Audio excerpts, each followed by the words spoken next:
All right, welcome back. Some good news for Toronto fashion lovers. Fashion Week is back. Just 6 weeks after announcing an end of an era with the cancellation of the event, there's word that it's been resurrected, at least in part. At last night's show for Toronto Men's Fashion Week, it was announced that Toronto Fashion Week would be coming back in February, but as Toronto Women's Fashion Week, and that's an important word.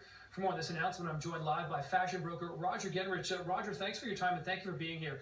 Toronto Women's Fashion Week. How is that going to be different from what we've seen over the last few years as far as Toronto Fashion Week is concerned? We've had a success with Tom over the last 5 seasons under the leadership of Jeff Rustia. Toronto Fashion Week has been very much a machine globally, which there's a formula that works on the global stage of the world's media coming in and IMG very much running a powerhouse event. What's going to be different with Tom now getting involved in doing a Toronto Women's Fashion Week? And we have a formula that seems to work with men's fashion, so we're going to take that formula and transfer it over into women's fashion week as well. So what's part of that formula? What's that sort of magic dust you've got going? Yeah, part of it is actually, as the industry is changing globally, there's a lot of direct consumer. It's not just the media and the buyers, which traditionally are pretty much 50% of the industry. Consumers are playing a larger role in today's fashion weeks. The previous Toronto Men's Fashion Week, which has wrapped up the shows, and then now we're entering in a week of additional Tom Talks and trunk shows. It's a little bit more consumer driven. We actually partnered with Samsung. We're doing live streaming of the shows live through YouTube. These last ones were done live in Dundas Square. So bringing on the consumers as well. So as soon as you finish a show, case in point, last night we had the global launch of the John Lennon collection. Straight from the John Lennon collection, consumers could leave the show, walk into a pop-up shop and actually purchase products that they had just seen on the runway, or they're being driven to the retailers that carry them across the country. So it's a different way of taking Fashion Week. And that seems to make sense because it's nice to look at something that's going to be coming out, 6 months down the line or 7 or 8 months. That sounds much more immediate almost. It is. It's most fast fashion is pretty much what it is. Fast fashion is turning so heavily within major retailers right now, where it's literally 5 to 6 week turnarounds time. How trends change.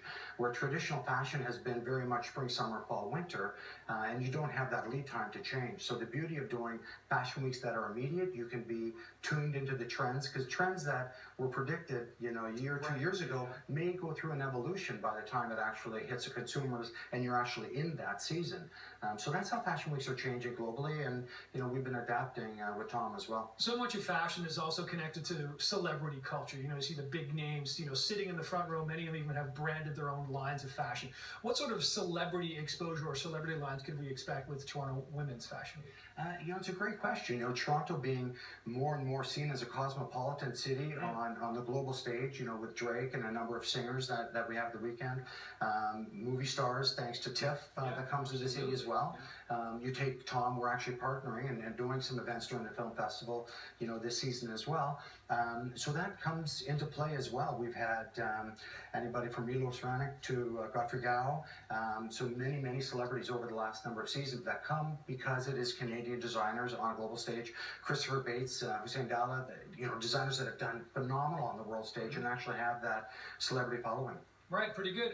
Last question really quickly here, Roger. Any chance we could see a combined men's and women's overall fashion week? Do you think that's in the cards? It's a great question. It's different consumers. The retailers may be the same, from a department store, standpoint, but the independents, there's a lot of power in the independents right now with Goth Style and the store on Queen, where they're very, some are, heavy, mind you, Goth Style does men's and women's, but the ones that are either men's or women's, they do want to see a fashion week that are tailored towards the men so that they can really focus on where the trends in our men's and focus in on the trends where they are in women. So I'm not sure if it'll be a blending, but it'll definitely be a powerhouse together. I can imagine. Okay, Roger Gingerich, appreciate your time. Thanks for telling us more about what's going on now. Thanks so much.